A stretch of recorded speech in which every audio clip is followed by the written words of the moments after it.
நம்மளுடைய பொருளை சாப்பிடப்படாதுங்க. நம்மளுடைய துணிகளை, நம்மளுடைய காட்டன்ஸை இதை வந்து நீங்கள் வந்து வெரைட்டியாக தச்சு அழகாக நீங்கள் போட்டு பாருங்க. ஸோ நம்ம உடம்புக்கு நல்லது. நம்மளுடைய நாமக்கல்லாம் இங்கே வந்து எப்படி இந்த ஒரு கிளைமேட் கண்டிஷனுக்கு ஏற்ற மாதிரி நம்மளுடைய உடம்பு உடுத்தணும், செய்யணும், கொள்ளணும், அதுக்கேற்ற மாதிரி மாறுங்க. எல்லாமே வந்து நம்மளுடைய பொருளை வந்து வாங்கப்படும். என்னதான் குளோபலைசேஷன் ஆனாலும் நம்மளுடைய பொருளை வந்து வாங்கப்படும். ஸோ அப்படி இன்னும்போது தான், அப்படி செய்யும் போது தான் நம்மளுடைய பொருளாதாரம் நம்மகிட்டயே இருக்கும். மேலும் மேலும் வந்து நம்மளுடைய உற்பத்தி பெருகும். நம்ம பொருளை நம்ம வாங்கும்போது என்ன ஆகும்?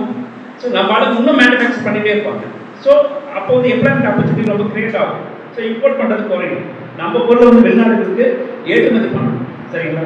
அது மாதிரி நிலைக்கு வந்து நம்ம எல்லா விஷயத்திலையும் வந்து கொண்டு வரோம். சரிங்களா? ஒன்று இப்போ மெயினாக வந்து நம்மளுடைய கலாச்சாரத்தையும் நம்மளுடைய எக்கனாமியை வந்து ரொம்ப சீர்கேட் பண்ணுற இளைஞர்கள் தான் வந்து இன்னைக்கு வந்து நம்ம நாட்டுடைய முதுகெலும்பு.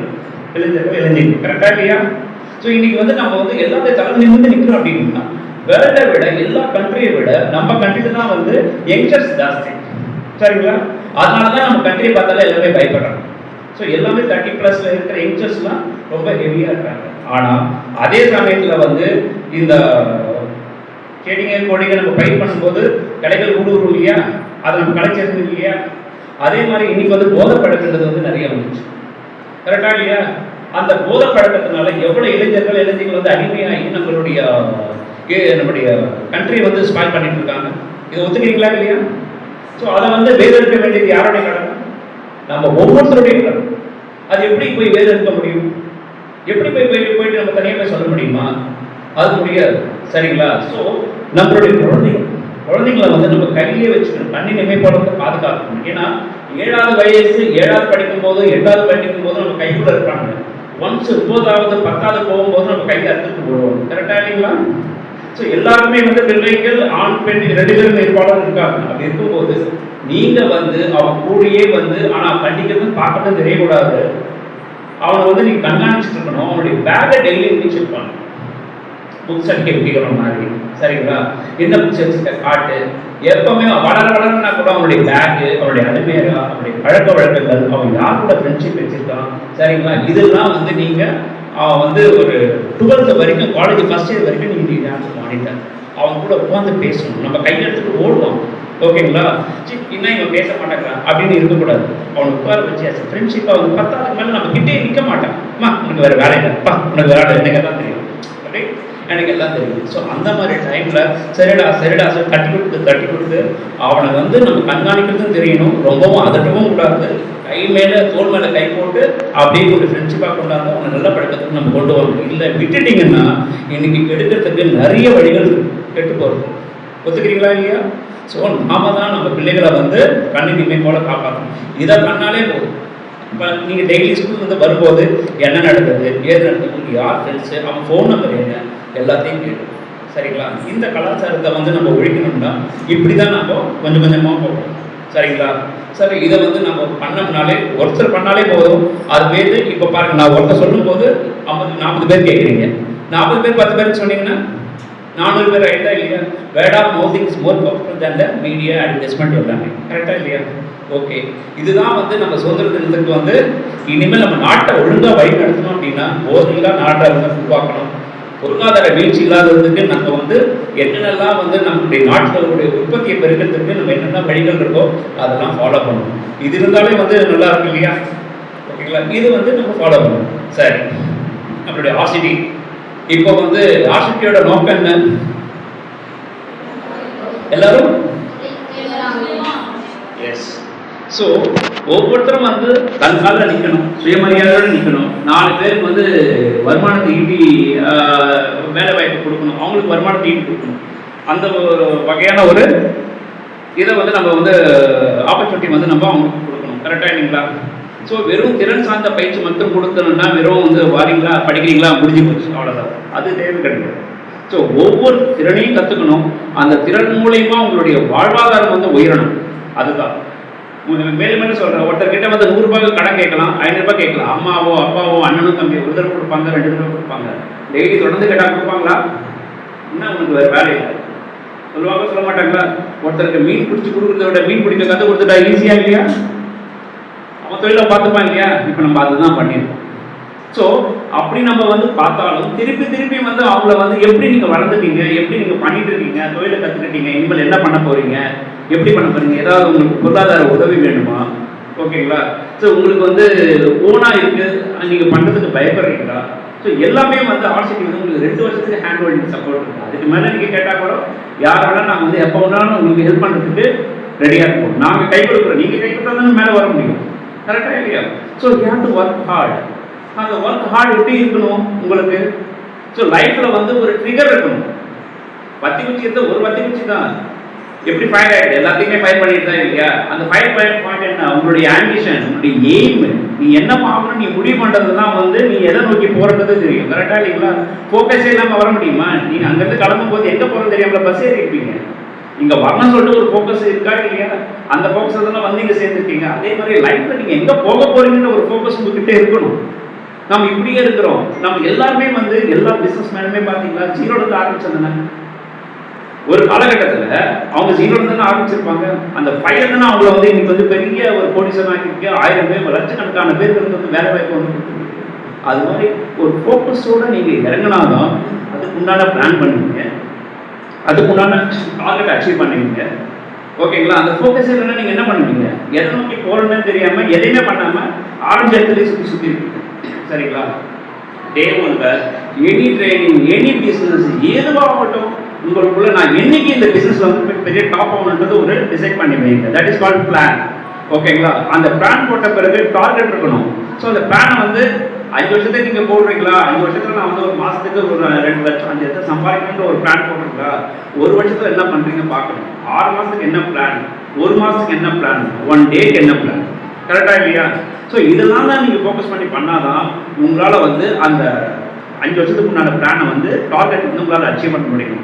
நீங்கள் ஒன்றுமே பண்ணாமல் ஒரு நாள் ஒன்றும் பண்ணல 2 நாள் பண்ணாமல் 5ஆவது வருஷத்துக்கு உங்களால் அச்சீவ் பண்ண முடியுமா? ஒரு 10 மாடி ஏறணும்னா ஃபஸ்ட்டு வந்து ஒரு ஸ்டெப் எடுத்தால் தான் அடுத்த மாடி நீங்கள் போக முடியும், கரெக்டாக இல்லைங்களா?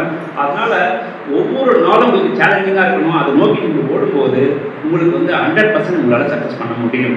நெக்ஸ்ட்டு உங்களுடைய டார்கெட்டை வந்து எங்கே ஃபிக்ஸ் பண்ணணும் சொல்லுங்கள்? எங்கே ஃபிக்ஸ் பண்ணணும்? சப்கான்ஷியஸ் மைண்டில் ஃபிக்ஸ் பண்ணணும், சும்மா மேலுக்கு ஃபிக்ஸ் பண்ணக்கூடாது. ஆழ்ந்த மனசில் ஃபிக்ஸ் பண்ணும்போது அதனுடைய தாக்கம் எப்படி இருக்கும் யோசிச்சு பாருங்க. நீங்கள் வந்து ஒரு எக்ஸாம் ஆகட்டும், ஒரு கல்யாணம் ஆகட்டும், எனிதிங் உங்களுக்காக விருப்பப்பட்டு நீங்கள் ஒரு டைமை ஃபிக்ஸ் பண்ணுறீங்க. நான் 3 மணிக்கு எழுத அங்கே போகணும், 4 மணிக்கு எழுதிக்க போகணும் அப்படின்னு டைம் ஃபிக்ஸ் பண்ணும்போது இத்தனை நாள் 7 மணி 7:30 மணி 8 மணிக்கு எழுதுக்கிறீங்களா, 3 மணி 3:30 எழுதுக்கிறீங்களா இல்லையா? காரணம் என்ன? நம்மளை அறியாமலே வந்து அந்த ஆழ் மனசுல வந்து நம்ம பதிவு பண்ணிடணும். அலாரத்துக்கு முன்னாடி நம்ம எழுதுறோம், கரெக்டா இல்லையா? அதேதான் இந்த ஒரு உங்களுடைய வாழ்க்கை நீங்க முன்னேறணும் அப்படின்னு நினைச்சா நீங்க ஒரு கோல் செட் பண்ணிட்டீங்கன்னா அதை உங்களுடைய ஆழ் மனசுல வச்சுட்டு அதை தூங்க விடாது. நீ என்ன பண்ண ஸோ அதுக்கு என்ன பண்ணணும்னா உங்க கண்ணாடி பார்த்தாலும் பதில் கிடைக்கும். நீங்க பண்ற அந்த ஃபோக்கஸ் டார்கெட் எல்லாமே நீங்க எங்க தெரியுமா வைக்கணும்? நீங்க டெய்லி என்ன பார்ப்பீங்க? கண்ணாடி பார்ப்பீங்க. What is 5 years plan? ஃப்ரிட்ஜை பார்ப்பீங்க, ஃப்ரிட்ஜை திறப்பீங்க, கேஸ் அடுப்பை பார்ப்பீங்க, கரெக்டாக இல்லையா? ஸோ எல்லா இடத்துலையுமே பீரோல் வைங்க, ஓகேங்களா? அப்போ பார்க்கும்போது திறக்கும்போதும் அது உங்கள் கண்ணில் பட்டுகிட்டே இருக்கும், நம்மளை அறியாமலே உள்ளே போயிட்டே இருக்கும். அப்போ நம்மளே டிசைட் பண்ணிப்போம், எதுவுமே பண்ணலாம் நம்மளை டிசைட் பண்ணிப்போம். நான் பெருசாக எழுதி வச்சுட்டேன், இதுக்கு நான் ஒர்க் என்ன பண்ணேன், அதுக்கு கேட்குற மாதிரி இருக்குமா இல்லையா? அப்போ நம்மள அறியாமலே கடைசிக்கலாம். அதனால் உங்களுடைய இதை வந்து டார்கெட்டை வந்து ஃபோக்கஸ் பண்ணி நீங்கள் போகணும் அப்படின்னா இன்னொன்று, இந்த டார்கெட்டை நோக்கி 5 வருஷத்துக்கு நீங்கள் போறீங்க, ஆழ் மனசு நீங்கள் பதிய வச்சுட்டீங்க, எல்லாமே பண்ணுறீங்க. ஃபோக்கஸ் பண்ணால் என்ன பண்ணுவீங்க? வச்சுட்டீங்க, இங்கே வச்சுட்டு அங்கே போய் இது பண்ணுறது, டைமே கொடுக்காம இப்படி டைவர்ஷன் தான் என்ன பண்ண முடியும்? ஒரு சமையல் இருக்கு, ஒரு போத கண்ணாடி இருக்கு, ஒரே நேர்கோட்டில் வச்சா அந்த பேப்பர் ஃபயர் ஆகுதா இல்லையா? ஃபயர் ஆகுதா இல்லையா? காரணம் என்ன? ஃபோக்கஸ். அதே பூத கண்ணாடி அதே வெயில் ஒரு பேப்பரை வச்சு இங்கே அங்கே அங்கே அங்கே வச்சா ஃபயர் ஆகுதா? கிடையாது. ஸோ நம்மளுடைய ஃபோக்கஸ் ஒரே இடத்துல இருக்கிறதுனா 100% வந்து நமக்கு கிடைக்கும். கிடைக்காம ஒன்றுமே இல்லை. நீங்கள் பிரபஞ்சத்துக்கிட்ட நீங்கள் கேட்டுக்கிட்டே இருங்க, ஓகேங்களா? சின்ன விஷயத்தில் நம்ம என்னவா நினைக்கிறோமோ அதை ஆகும், கண்டிப்பாக அது உண்மை. நாங்கள் நினைக்காத வரைக்கும் தான் நம்மளால் வந்து ஒன்றுமே பண்ண முடியல. சரி, இன்னொன்று, இன்னைக்கு வந்து வேலைக்கு போகிறவங்க கோடீஸ்வரர்களா வந்து வியாபாரம் பண்ணுறவங்க கோடீஸ்வரர்களா? வியாபாரம். ஏன் அவங்க வந்து கோடீஸ்வரனா இருக்காங்க? ஏன் வேலைக்கு போகிறவங்க ஏன் வந்து கோடீஸ்வரனா இருக்க முடியல? ஃபிக்ஸட் சேலரி, நம்ம டைம் எங்களுக்கு 8 மணி நேரம். என்னுடைய வேலையை நீங்க பார்க்க முடியாது, இவர் பார்க்க முடியாது, இவர் பார்க்க முடியாது. என்னுடைய வேலை 8 மணி நேரமோ 10 மணி நேரமோ நான் மட்டும்தான் பார்க்க முடியும். எனக்கு யாரும் ஹெல்ப் பண்ண முடியும். பையனாக இருந்தாலும் சரி, பொண்ணாக இருந்தாலும் சரி, யாராக இருந்தாலும் எனக்கு ஹெல்ப்பும் பண்ண முடியாது. என் வேலையை நான் 8 மணி நேரத்துக்கு என்ன ஊதியமோ அதுதான் கிடைக்கும். வேற பிஸ்னஸ் ரிலையன்ஸ் இருக்காரு, டாட்டா இருக்காரு, எவ்வளோ பெரிய மல்டிநேஷனல், எவ்வளோ கம்பெனிஸ் ஆகுது. ஓகேங்களா? அவர் ஒரு டைம்ல வந்து சிங்கிளாக பண்ணியிருப்பார். அப்புறம் வேலை வாய்ப்பு கொடுக்கும்போது அவருக்கு 2 பேர் 20 பேர் 200 பேர் ஆகிறாங்க. 200 பேர் 2 லட்சம் பேர் ஆகியிருக்காங்க. ஓகேங்களா? அப்போ ஒவ்வொருத்தரும் ஒரு 8 மணி நேரம் வேலை செஞ்சா என்னாச்சு? 8 மணி நேரம் என்னாச்சு? ஸோ அப்படியே மல்டிபிள் ஒரு 1000 பேர் வேலை செய்யறாங்க. 8000 மணி நேரம் மேன் பவர் டைமை மல்டிப்ளை ஆகும் போது அவரோட இன்கம் மல்டிப்ளை ஆகுமா இல்லை? இன்னைக்கு 24 மணி நேரம் தான், 8 மணி நேரம் தான் நான் வேலை செய்ய முடியும். எனக்காக வந்து 1000 பேரை வைக்கும்போது 8000 மணி நேரம் கிடைக்கிறதா இல்லையா? டைமும் மேன் பவர் மல்டிப்ளை ஆகும்போது உங்களுக்கு income just like that multiple ஆகும். கரெக்டாக இல்லைங்களா? ஒரு டிபார்ட்மெண்ட் ஸ்டோர் போகிறீங்க, ஒரு 50 பேர் வேலை செய்கிறாங்க. கரெக்டாக இல்லையா?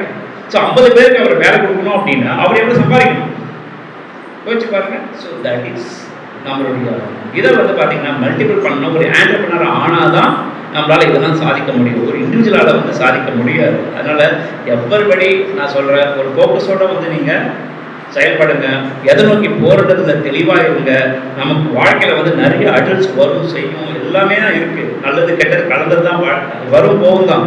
பட் ஆனால் உங்களுடைய தொலைநோக்கு பார்வைன்றது அது ஒன்றா இருந்ததுன்னு வச்சுக்கோங்க. அதை நோக்கி நீங்கள் ஓடும்போது 100% சக்ஸஸ்ன்றது வந்தே தீரணும்.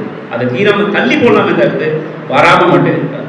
அதனால் வரும் காலகட்டத்தில் வந்து திறனுக்கு வந்து இன்னைக்கு வந்து நல்ல டிமாண்ட் இருக்குது. எல்லா திறனுக்குமே டிமாண்டு. நீங்கள் ஒரு டிஜிட்டலுக்கு இதுக்கெல்லாம் போனோன்னா வந்து கம்ப்யூட்டர் அக்கௌண்டிங்லாம் ஒன்றும் பண்ண முடியாது. இன்றைக்கி ஒரு ஃபங்க்ஷன்ஸ் ஏதாவது எடுத்தோன்னா பியூட்டி பார்லர், ஆரி ஒர்க்கு, டெய்லரிங்கு எல்லா திறனுக்குமே வந்து இருக்குது வேல்யூ. கரெக்டுங்களா இல்லையா? ஸோ அதை வந்து நீங்கள் அடுத்த கட்டத்துக்கு எடுத்துகிட்டு போயிட்டு இன்கம் எப்படி ஜென்ரேட் பண்ணணும்னு பாருங்கள். க்ரியேட்டிவிட்டியாக திங்க் பண்ணுங்கள். செக்கு மாடு மாதிரி ஒரே சைக்கிளில் இருக்காதுங்க. க்ரியேட்டிவிட்டியாக திங்க் பண்ணுங்கள். அப்போ தான் நம்மளால் வந்து எல்லா பிஸ்னஸுமே இட்லி வடை போட்டா போடுறோம். கரெக்டாக இல்லையா? அன்றைக்கி மாவில் அதுதான் இருக்குது. இன்றைக்கி ஒரே மாவில் எவ்வளோ டிஷ்ஷஸ் கிரியேட் ஆகுது.